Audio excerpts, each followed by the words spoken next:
Hello all, welcome back to my channel. இந்த வீடியோவில் என்ன பார்க்க போகிறோன்னா, வெந்தயத்தோட அற்புத மருத்துவ பயன்கள் தான் பார்க்க போகிறோம். வீடியோக்குள்ளே போகிறதுக்கு முன்னாடி நம்ம சேனல் உங்களுக்கு பிடிச்சிருந்துச்சுன்னா மறக்காமல் சப்ஸ்கிரைப் பண்ணிக்கோங்க. பெல் பட்டனையும் ப்ரெஸ் பண்ணிக்கோங்க. அப்போ தான் நான் நெக்ஸ்ட் வீடியோ போடும்போது உங்களுக்கு நோட்டிஃபிகேஷன் வரும். வாங்க வீடியோக்குள்ளே போகலாம். நம்ம வீட்டு அடுப்பங்கரையில் கட்டாய இடம்பெறும் உணவுப் பொருளில் இந்த வெந்தயமும் ஒன்று. நம்ம என்ன சமைச்சாலும் அதில் பெரும்பாலும் வெந்தயத்தை கொஞ்சம் சேர்த்துக்கிறது நம்ம நல்லது. எதற்காக சேர்க்குறோம்லாம் தெரியாது, ஆனால் கொஞ்சம் சேர்த்துப்போம். அதிகபட்சம் அது குளிர்ச்சியை தரும்னு நம்ம வீட்டில் எல்லோரும் சொல்லுவாங்க. ஓகே, இப்போ நம்ம வெந்தயத்தில் என்னென்ன சத்துக்கள் இருக்குதுன்னு பார்க்கலாம். அதோட பல்வேறு மருத்துவ பயன்களை பற்றியும் பார்க்கலாம். வெந்தயத்தில் விட்டமின் சி, புரதம், நார்ச்சத்து, நியாசின், பொட்டாசியம், மெக்னீசியம், மாங்கனீஸ் மற்றும் இரும்பு சத்து இருக்குது. இது மட்டும் இல்லாமல் டயோஸ்டேனின் எனும் சேர்மமும் உள்ளது. அதனால் வெந்தயத்தால் இத்தனை பயன்கள் நமக்கு கிடைக்கிது. வெந்தயத்தால் பெண்களுக்கு பல வகைகளில் நன்மை இருக்குது. அது மட்டும் இல்லாமல் பொதுவாக எல்லாருக்குமே வெந்தயம் மிகுந்த நன்மையை தருது. ஃபஸ்ட்டு ஒன்று மாதவிடாய். மாதவிடாய் காலங்களில் சில பெண்கள் அதிக உஷ்ணமாக உணர்வாங்க. கடுமையான வயிற்று வலி இருக்கும். அது போன்ற நேரங்களில் வெந்தயத்தை சாப்பிடுவது சற்று வெப்பத்தை தணித்து வலியையும் குறைக்கும்.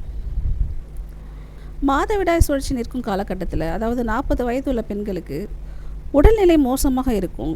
அவர்களுக்கு அதிக உடல் வெப்பம் இருப்பது போன்ற உணர்வு ஏற்படும். அப்போது முளைக்கட்டிய வெந்தயத்தை சாப்பிட்டா சூடு தணிஞ்சு அந்த பிரச்சனையும் தீர்ந்து போயிடும். இந்த பிரச்சனைக்கு வறுத்த வெந்தயத்துடன் சர்க்கரை அல்லது வெல்லம் சேர்த்து சாப்பிட்டாலும் நல்ல பலன் கிடைக்கும். நெக்ஸ்ட் ஒன், நமக்கு ஒரு பிரசவம் நடக்குதுன்னா அந்த பிரசவம் சிக்கலற்று நடக்கிறதுக்கு இந்த வெந்தயம் ரொம்ப ஹெல்ப்ஃபுல்லாக இருக்குது. முளைக்கட்டிய வெந்தயத்தை தினசரி குறைந்த அளவு சாப்பிடுவதன் மூலம் குழந்தை பிறக்கும்போது சந்திக்கும் சிரமத்தை தவிர்க்கலாம். ஒருவேளை அளவுக்கு அதிகமாக சாப்பிட்டீங்கன்னா கர்ப்பப்பை சுருக்கம் ஏற்பட்டு கர்ப்பப்பையில் பிரச்சனை ஏற்பட வாய்ப்பு உள்ளது. மருத்துவரின் ஆலோசனையுடன் இதை எடுத்துக்கொள்வது ரொம்பவும் நல்லது. இதை தவிர நீங்கள் சமையலில் தினமும் சேர்த்துக்கலாம். நெக்ஸ்ட் ஒன்று செரிமான கோளாறை சரி செய்யுது. ஜீரண கோளாறில் அவதிப்படுறவங்க வெந்தயத்தை சாப்பிட்லாம். வெறும் வெந்தயத்தையோ அல்லது முளைக்கட்டிய வெந்தயத்தையோ சாப்பிட்டால செரிமான பிரச்சனை நீங்குவதுடன் வாயு தொல்லை இருந்து நீங்கும். நெக்ஸ்ட் ஒன், தலைமுடி வளர்ச்சிக்கு. தலைமுடி வளர்ச்சியில் வெந்தயத்தின் முக்கிய பங்கு இருக்குது. அதில் உள்ள எண்ணெய் பசை முடி வளர்ச்சிக்கு மிகவும் ஹெல்ப்ஃபுல்லாக இருக்குது. தலைக்கு தேய்க்கும் எண்ணெய் தயாரிப்பில் வெந்தயமும் பயன்படுத்தப்படுது. இது மேலும் முடி உதுதலை தடுக்குது. நெக்ஸ்ட் ஒன்று வாசனை திரவியங்கள். வெந்தய எண்ணெயிலிருந்து வாசனை திரவியங்கள் தயாரிக்கப்படுது. இது அதிக மணத்தையும் கிருமிகளை அழிக்கும் இயல்பும் இருக்குது. வாசனை திரவியங்களின் தயாரிப்பில் முக்கிய பங்கு வகிக்குது இந்த வெந்தயம். நெக்ஸ்ட் ஒன்று சிறுநீர் பிரச்சனையை சரி செய்யுது. சிறுநீர் சம்பந்தப்பட்ட பிரச்சனைகள் உள்ளவர்கள் வெந்தயத்தை உணவில் சேர்த்துக்கொள்வது ரொம்பவும் நல்லது. இது உடலை குளிர்ச்சியாக்குவதுடன் உடல் வளர்ச்சியை நீக்கி சிறுநீரை பெருக்குது.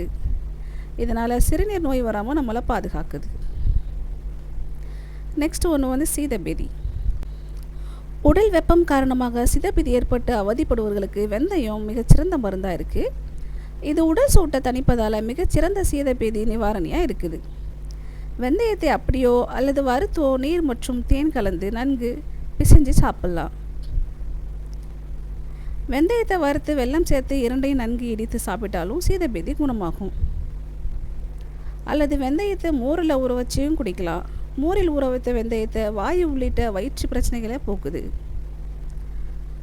நெக்ஸ்ட் ஒன், பேன் மற்றும் பொடுகு தொல்லையை நீக்குது. தேங்காய் எண்ணெயில் வெந்தயம் மற்றும் கற்பூரத்தை போட்டு நீண்ட நேரம் ஊற வச்சு இதை குளிக்கும் போது தலையில் நன்கு தேய்ச்சி அலச பேன் மற்றும் பொடுகு நீங்கும். இதில் தேங்காய் எண்ணெய்க்கு பதிலாக பாலையும் பயன்படுத்தலாம். நெக்ஸ்ட் ஒன்று தாய்ப்பால் சுரக்க. வெந்தயத்தை பாலில் போட்டு நன்றாக காய்ச்சி சிறிது சர்க்கரை கலந்து குடித்து வர தாய்ப்பால் சுரப்பு அதிகரிக்கும். மேலும் சாதம் வடித்த கஞ்சியிலையும் வெந்தயத்தை சேர்த்து காய்ச்சி கொடுக்க தாய்ப்பால் அதிகரிக்கும். நெக்ஸ்ட் ஒன்று இரத்தத்தில் சர்க்கரை அளவு. வெந்தயம் சீரற்ற உணவு பழக்க வழக்கம் காரணமாக இரத்தத்தில் அதிகரித்த சர்க்கரை அளவை கட்டுப்படுத்தி சர்க்கரை நோய் ஏற்படுவதை தடுக்குது. இதில் உள்ள நார்ச்சத்து கார்போஹைட்ரேட் அளவுகளை குறைத்து இரத்தத்தில் சர்க்கரை அதிகரிப்பதை தடுக்குது. நெக்ஸ்ட் ஒன்று மலச்சிக்கல். தினசரி வெந்தயம் சாப்பிடுவதால் மலச்சிக்கல் நீங்குது. சாப்பிடும் உணவை நன்கு செரிக்க வச்சு வயிற்றை சுத்தமாக வச்சுக்கொள்கிறதுக்கு உதவுது.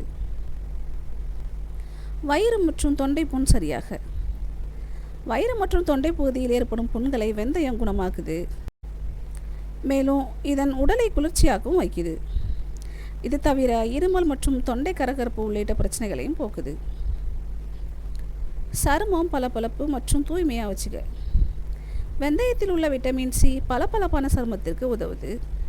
இதை அரைத்து முகத்தில் தடவி சிறிது நேரம் கழித்து கழுவினால் வறட்சி தன்மை நீங்கி பொலிவு பெறும். மேலும் இரவில் தூங்குவதற்கு முன்பு வெந்தயப்புடைய முகத்தில் தடவி பின்பு கழுவி விட்டு தூய்மையான நீரில் துடைத்தால் முகம் பளிச்சுன்னு இருக்கும். கண் கருவளையம் மற்றும் கரும்புள்ளிகள் நீங்க. வெந்தயத்தில் உள்ள விட்டமின்கள் முகத்தில் தோன்றும் கரும்புள்ளிகளையும் கண்ணில் ஏற்படும் கருவளையத்தையும் சரி செய்து. வெந்தயத்தை அரைத்து முகத்தில் தடவி விட்டு உலர்ந்த பிறகு கழுவும் போது அது இறந்த செல்களையும் பாக்டீரியாக்களையும் அழுக்குகள் ஆகியவற்றையும் வெளியேற்றுது. உதடு வெடிப்புக்கு. பெண்களுக்கு உடல் வெப்பநிலை காரணமாக உதடல் வெடிக்குது. தினசரி குளிஞ்ச நீரில் வெந்தயத்தை ஊற வச்சு அதை காலையிலே வெறுவேற்றிலும் இரவு தூங்குவதற்கு முன்பாக குடிச்சிட்டு வந்தீங்கன்னா 2-3 நாட்களிலேயே படிப்படியாக உதடு வெடிப்பு மறைஞ்சு போகுது. தோல் நோய்கள் சரியாக. சொறி சிரங்கு உள்ளிட்ட நோய்களால் அவதிப்படுபவர்களுக்கு வெந்தயம் மிகச்சிறந்த நிவாரணியாக இருக்குது. வெந்தயத்தை ஊற வச்சு அரைத்து அதை தினசரி தோல் பாதித்துள்ள இடத்துல தடவி வந்தீங்கன்னா தோல் நோய் முற்றிலுமாக நீங்குது. தோலில் ஏற்படும் அரிப்புகளும் தடிப்புகளும் மறைஞ்சு போகுது. உடல் எடை குறைக்க. உடல் எடை குறைய வேண்டுமா அப்படின்னா நீங்கள் டெய்லியும் வெந்தயம் எடுத்துக்கிறது ரொம்ப நல்லது. வெந்தயத்தை தினசரி தண்ணீரை ஊற வச்சு 2 டம்ளர் குடித்தால் உடல் எடை படிப்படியாக குறைவதை காணலாம். நீங்கள் உடல் எடை குறைகிறது என்பதற்காக அதிகப்படியான வெந்தயத்தை நீங்கள் எடுத்துக்கக்கூடாது.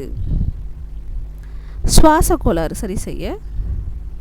சளி காய்ச்சல் உள்ளிட்ட பிரச்சனைகளின் காரணமாக சுவாச கோளாறு ஏற்பட்டு அவதிப்படுபவர்கள் வெந்நீரில் வெந்தயத்தை போட்டு தினசரி குடிக்கலாம். வெந்தயம் பாக்டீரியாக்களை எதிர்த்து போராடி சுவாச பிரச்சனையிலிருந்து விடுதலை பெற்று தருது. உடல் தேங்கியுள்ள கழிவுகளை நீக்குது. வெந்தயத்தில் உள்ள ஆன்டி ஆக்சிடென்ட் மற்றும் ஃபைபர் உணவு செரிமானத்தை ஊக்குவிக்கக்கூடியது. இது சாப்பிடும் உணவுப் பொருட்களில் உள்ள மோசமான பொருட்களை சிதைத்து வெளியேற்றுவதால் உணவு செரிமானத்தை ஊக்குவிக்குது.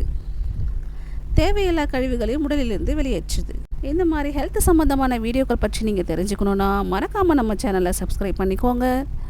உங்கள் ஃப்ரெண்ட்ஸுக்கும் ஷேர் பண்ணுங்கள்.